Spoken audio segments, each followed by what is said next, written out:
Hi, good evening. Welcome to my new cooking vlog. आज बहुत दिनों के बाद मैं डिनर टाइम शूट कर रही हूँ। बस जो जल्दी से बन जाए, इंस्टेंट बन जाए ना, झटपट से, टेस्टी भी हो और मुझे और शुभम दोनों को बहुत पसंद है। चलो शुरू करते हैं।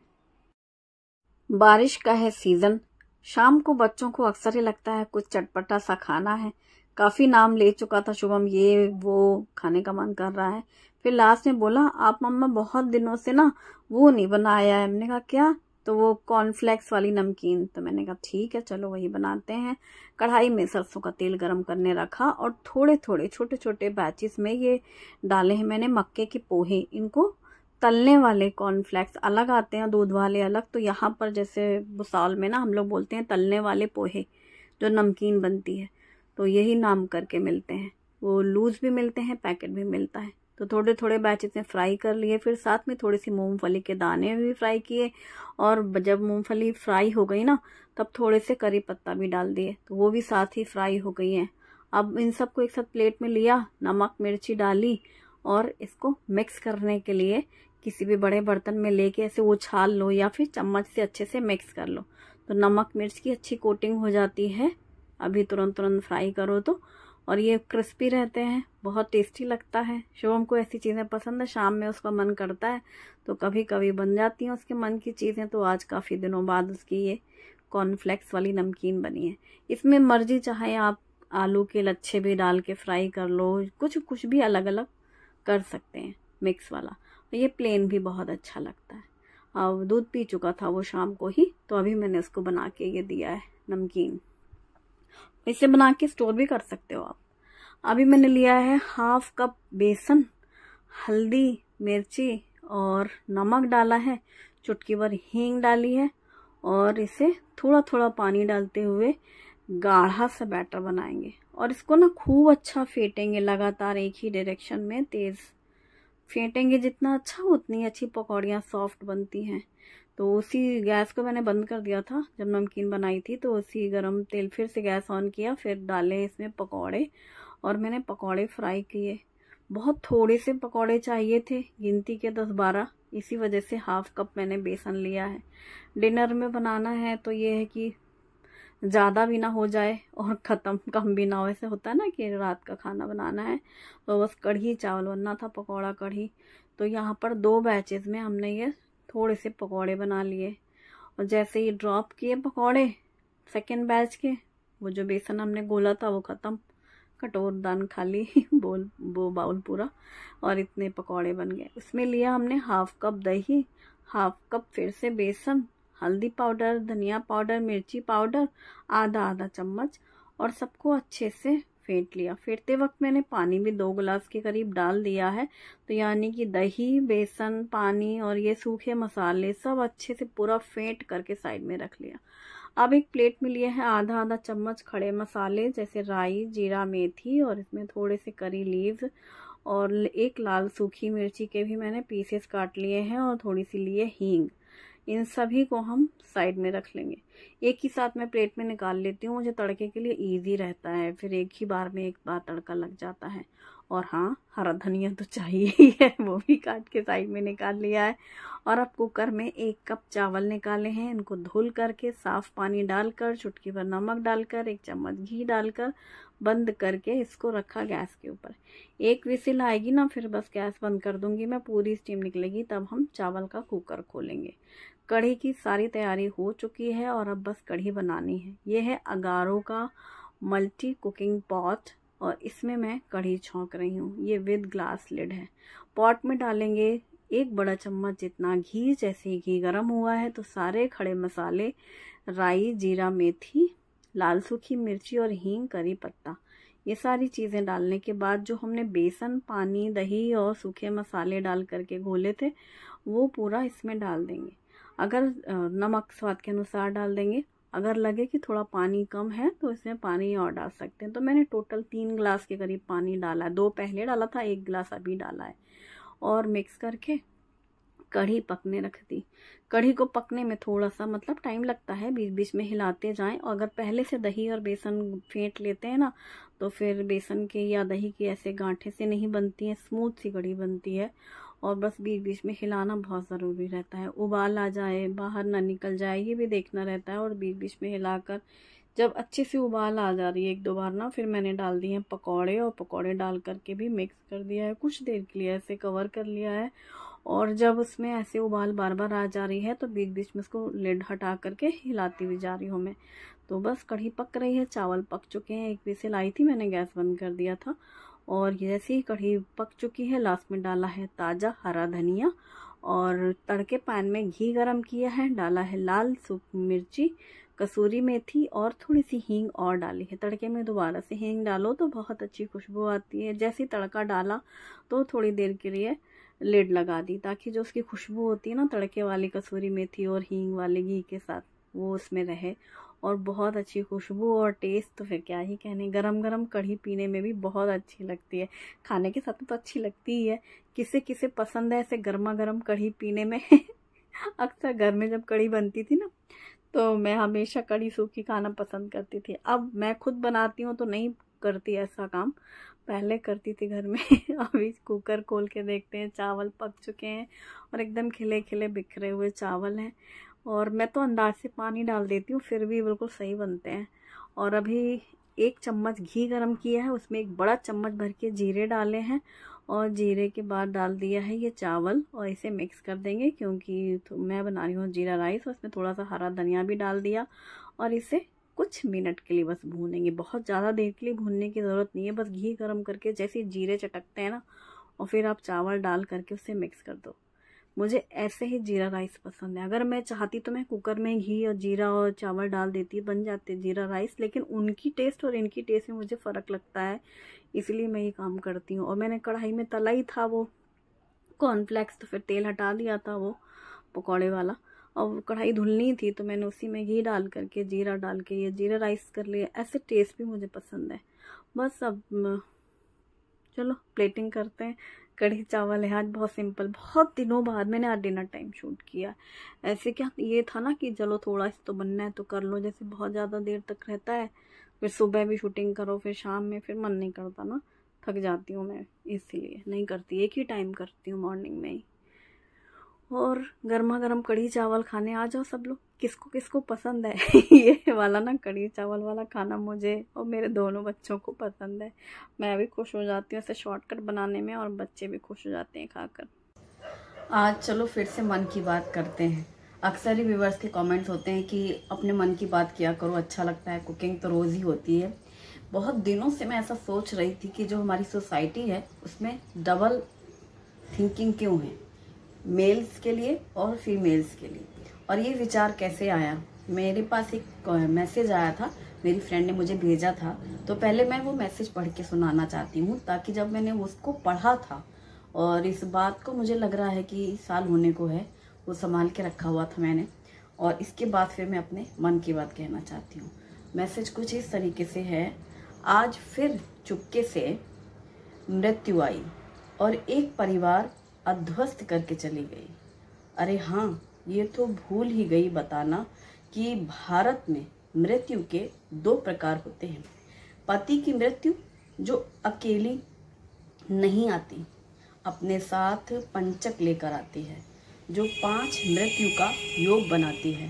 पहली मृत्यु पत्नी के श्रृंगार की होती है, दूसरे उसके रंग भरे पहनाव की होती है, तीसरी खिलखिलाती हंसी की होती है, और चौथी उसके घर में आने जाने की, पांचवी उसके अपने अस्तित्व की, और उसके बाद की वो बातें बेचारी अच्छी थी, बहुत अच्छी थी, सजी सवरी रहती थी। अब अरे बच्चों के लिए जीना है, अब तो तुम्हें सिर्फ बच्चों के लिए जीना है, किंतु अस्पर्श रहेगी वो सदा अपने ही बच्चों के विवाह में। ये पंचक हर पुरुष के बाद मृत्यु के 5 योग लाता है। ये रीड कर रही हूँ तो मेरे रोंगटे खड़े हो रहे हैं। इसमें पूरे में ये है कि जब पति की मृत्यु होती है तो पत्नी को बताया जाता है कि अब तुम कैसे श्रृंगार करोगी, अब तुम कैसे हंसो बोलोगी। उस पति के जाने के बाद एक पत्नी के खुशियाँ, उसकी चहकना, उसकी मुस्कुराहट, उसका श्रृंगार, उसका पूरा जीवन साथ लेके चला जाता है। एक पति अगर जाता है तो पत्नी कितनी अकेले हो जाती है। ये हमारे आसपास आपने देखा है, लेकिन दूसरी मृत्यु देखो, सेम कपल है, वाइफ की डेथ के बाद ये सारा सीन होता है। अब तो तुम्हें सिर्फ बच्चों के लिए ही जीना है। वाइफ को हर कोई आएगा मिलने, वो यही लाइन बोल के जाएगा, अब होनी को कौन डाल सकता है, जो और होना तो हो ही गया, अब तो बस तुम्हें बच्चों के लिए जीना है। करेक्ट, वाइफ को कहा जाता है हस्बैंड के जाने के बाद। ऊपर से हमेशा ये कितनी सजी संवरी रहती थी, तुम उसको ये याद दिलाना कि तुम कितने रंग भरे कपड़ों में रहती थी, तुम कितना जेवर और जो भी श्रृंगार, अपने मन की खुशी है तो ही श्रृंगार है लेडीज के लिए। तो मतलब तुम कितने श्रृंगार में रहती थी हमेशा, ये भी उसके सामने ही बोलना। अब तो तुम्हारे सारे रंग साथ में लेके चला गया, मतलब एक इंसान गया तो सब कुछ लेकर चला गया। वो वाइफ का जैसे जीवन तुम्हारे आसपास अभी कुछ नहीं है, ये बताने के लिए भी 10 लोग हैं। वो तो खुद से सोचती ही है। आपने देखा होगा कि एक माँ जाती है ना तो बच्चे एक्चुअली अनाथ होते हैं, लेकिन अगर पिता जाता है तो माँ मेहनत करके उनको कैसे करके उनकी लाइफ स्टाइल थोड़ी कम अच्छी होगी, लेकिन वो निभा ले जाती है। ज़्यादातर लेडीज सोचती हैं कि अब हमें खुद अपने बच्चों के लिए जीना, ये तो खुद ही वो सोचती हैं, पर दूसरे लोग भी यही बताते हैं, ये बोल बोल कर उनके दिमाग में डालते हैं, अब तुम्हारे जीवन का यही अंत हो गया है, अब तुम्हें कुछ नहीं सोचना अपने बारे में, जो सोचना अपने बच्चों के बारे में सोचना है, उनके लिए तुम्हें जीना है ना, ये चीज़ है। और वही अब चलो जेंट्स के पढ़ते हैं। हाँ, किंतु अब जेंट्स की बारी, सेम कपल में ये तब न जाने कहाँ चला जाता है, किंतु तब ये न जाने कहाँ चले जाते हैं ये सारी लाइंस, जब किसी स्त्री की मृत्यु होती है। यहाँ पर वाइफ की डेथ हो गई, सेम कपल में सारी सिचुएशन सेम है ऑल, तब वो मृत्यु मंगलमय हो जाती है। बुरा तो हुआ किंतु सुहागन मरी, मतलब कहेंगे बहुत बुरा हुआ, बेचारी चली गई, लेकिन देखो सुहागन मरी, पति के रहते पर उसकी मृत्यु हुई।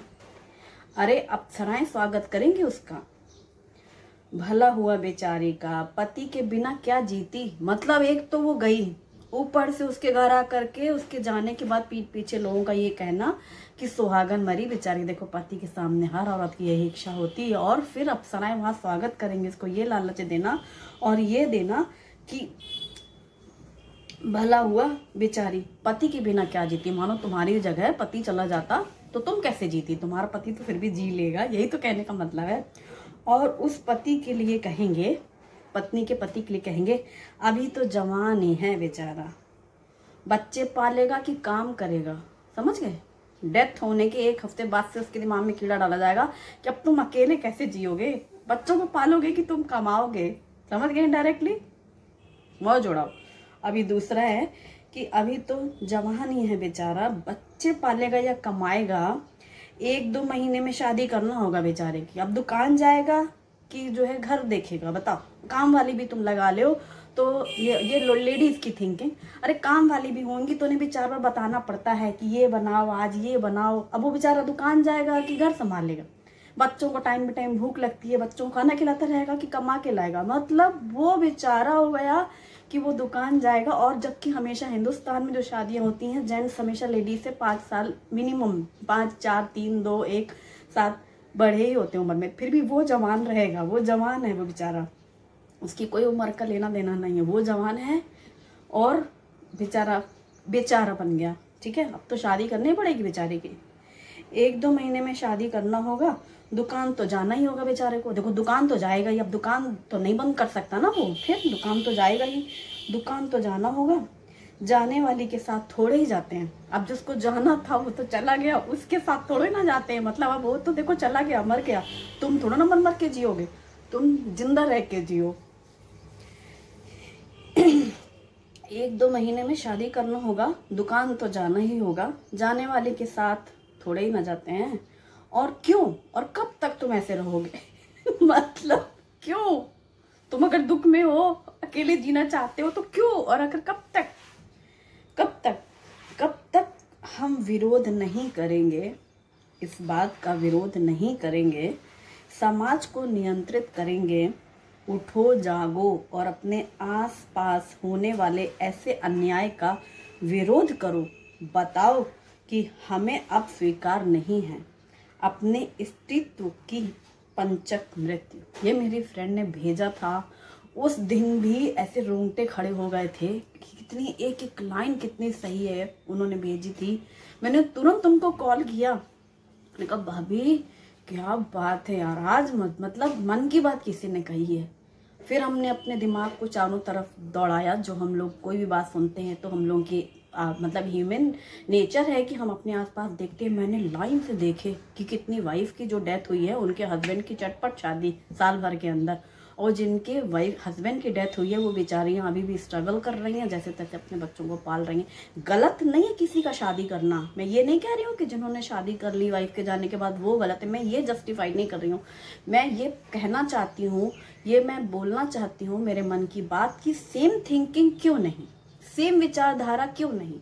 अगर एक और देखो दोनों की, मैंने बोला ना सिचुएशन सेम है। मैंने कितने लोगों को देखा जिन लोगों की मैंने ऐसे रियल लाइफ में देखी है। ठीक है, बच्चे ग्रेजुएट हो गए तो फिर वाइफ को क्या कहा जाएगा, अरे साल भर तुम्हारा लड़का तो खड़ा हो जाएगा अपने पैरों पे, फिर तो उसकी शादी व्यादी करनी है, लड़का खुद ही कमाने लगेगा, तुम्हें क्या ही किसी की जरूरत है। मतलब वाइफ को बताया गया कि अब तो ग्रेजुएट हो गया तुम्हारा लड़का, 1-2 साल बाद कमाने लग जाएगा, और नौकरी ना लगे तो धंधा करवा लेना। मतलब कैसे भी करके तुमको सब कुछ उसके साथ डिपेंड रहना।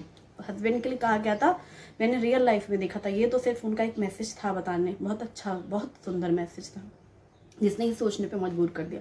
जेंट्स का तो मैंने ये देखा कि उनका भी लड़का ग्रेजुएट था, लो अब लड़के की शादी हो जाएगी साल भर बाद, तो लड़के तो अपनी जिंदगी में रहेंगे, उनकी बीवी बच्चे आ जाएंगे, उनका घर गृहस्थी रहेगी, लड़के बाहर रहेंगे। और देखो पहले माँ रहती है तो बच्चे फिर भी बाहर जाने के बाद भी आते हैं, साल के 4 चक्कर भी। अब तुम ही सोचो जिनके घर में माँ ही नहीं है, तो जो बच्चे साल में 2 बार भी आते थे बेचारे, तो अब वो भी नहीं आएंगे क्योंकि देखो मम्मी नहीं है।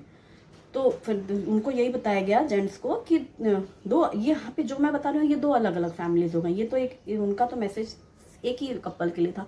मैंने जो अपने दिमाग को अपने आसपास दौड़ाया तो मैंने देखा कि हाँ सच में यार, उनकी तो शादी होगी, उनकी वाइफ की तो साल भर ही डेथ हुई, क्योंकि उनको ये बताया गया कि अब तो देखो तुम्हारे लड़का नौकरी करने लगेगा, बाहर रहेगा, साल भर बाद तुम लड़के की शादी कर दोगे तो अपनी बीवी बच्चों में लगा रहेगा, तो तुम अकेले क्या करोगे। सच में बेचारे कितने अकेले हो जाएंगे, है ना। उनकी तो शादी की बहुत ज़रूरत है। वाइफ है जो जिनको मैं जानती हूँ, वो बेचारी इसलिए उनको ये कि अब तो तुम्हारा लड़का साल ग्रेजुएट हो गया ना, साल भर तो अब तुम्हें किसी नौकरी करनी है, शादी आ जाएगी, बहू आ जाएगी तुम्हारी, और तुम्हारी जिम्मेदारियां रहेंगी, बहू आ जाएगी तो भी तुम्हें जिम्मेदारियां रहेंगी।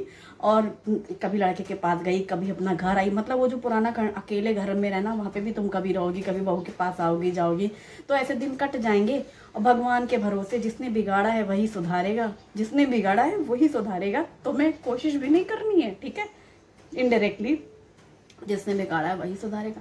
अब जैसे ही मैंने इनका ये मैसेज पढ़ा, भाई मेरे तो रोंगटे खड़े हो गए। और ये बात साल भर पहले की है, हिम्मत नहीं कर पा रही थी बोलने की। काफी दिनों से तो देखा ही है, मैं बोलती भी नहीं हूँ कैमरे में, बस सीधे अपना खाना बनाया, फुर्सत जैसे शो भी नहीं है ना, तो मेरा किसी भी काम में मन नहीं लगता है। मतलब कि सारा दिमाग बच्चों पे ही रहता है ना, अपने बच्चे रहे तो वही मैं सोच रही हूँ कि हम लोगों को, और जब शादी हो गई तो दोनों ही मतलब जिन जेंट्स हैं उनको भी मैंने देखा है शादी के बाद भी नई गृहस्थी, नया जीवन, कितने मतलब उनको पूरा जीने का हक है।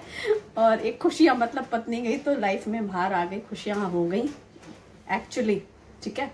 लेकिन वो जो बेचारे पति गए हैं तो ना वो वाइफ, और उन वाइफ जो इनकी मैं बात कर रही हूँ भाभी, उनको मैंने हमेशा इतने श्रृंगार में, हमेशा साड़ी भी तो ग्रेस के साथ, ज्वेलरी, ये वो, तीज त्योहार हर चीज़ में। और अब उनके घर में कोई आएगा भी तो हंसनी मजाक नहीं, हमेशा 2 शब्द रुला के जाने वाला।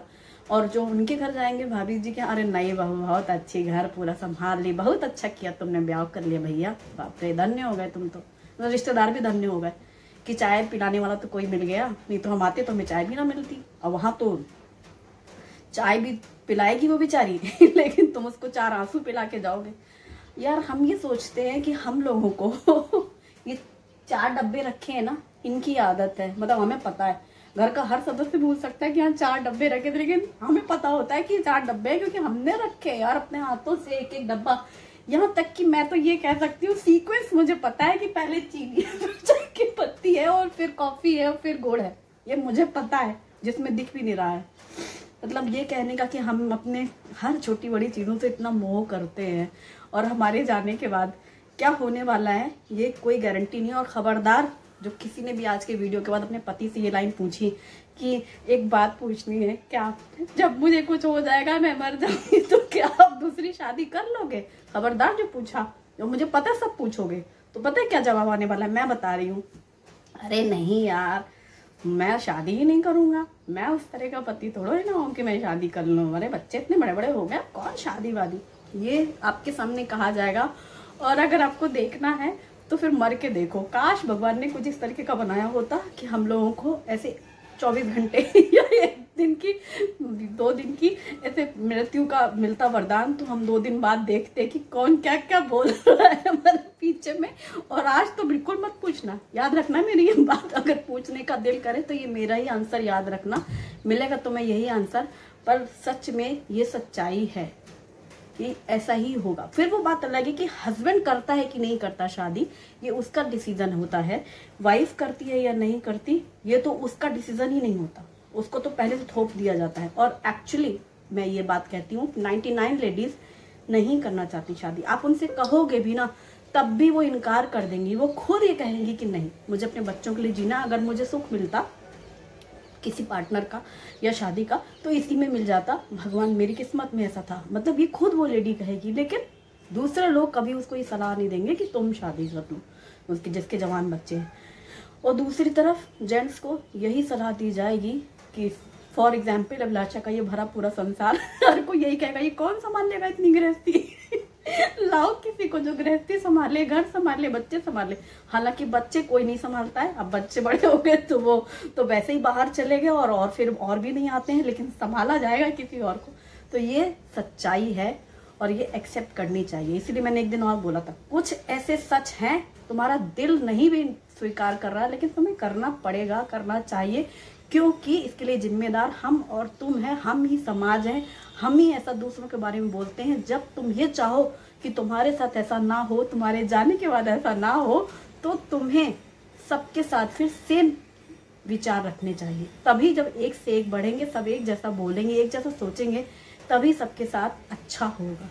तो आज की मेरी इस बात से कौन कौन अग्री करता है, मुझे कमेंट चाहिए, क्योंकि जब आप लोग कमेंट करते हो तब मुझे अच्छा लगता है। आप लोगों की रिप्लाई सुन के लगता है हम दोनों बातें कर रहे हैं, अपने मन की बातें कर रहे हैं, वरना ऐसा लगता है मैं ही बोलने जा रही हूँ ना। चलो आज का व्लॉग यही फिनिश करते हैं। Thanks for watching. वीडियो पसंद आए तो वीडियो को लाइक करना और ज़्यादा से ज़्यादा लोगों को शेयर करना, ताकि मेरी ये बातें और भी लोगों तक पहुँच सकें। Thanks for watching, bye bye. और ये जो मैसेज है ना, ये मैं कम्युनिटी में पोस्ट करूँगी, आप अच्छे से रीड भी कर लेना और कोशिश करूँगी कि साइड में भी डिस्प्ले हो। बाय।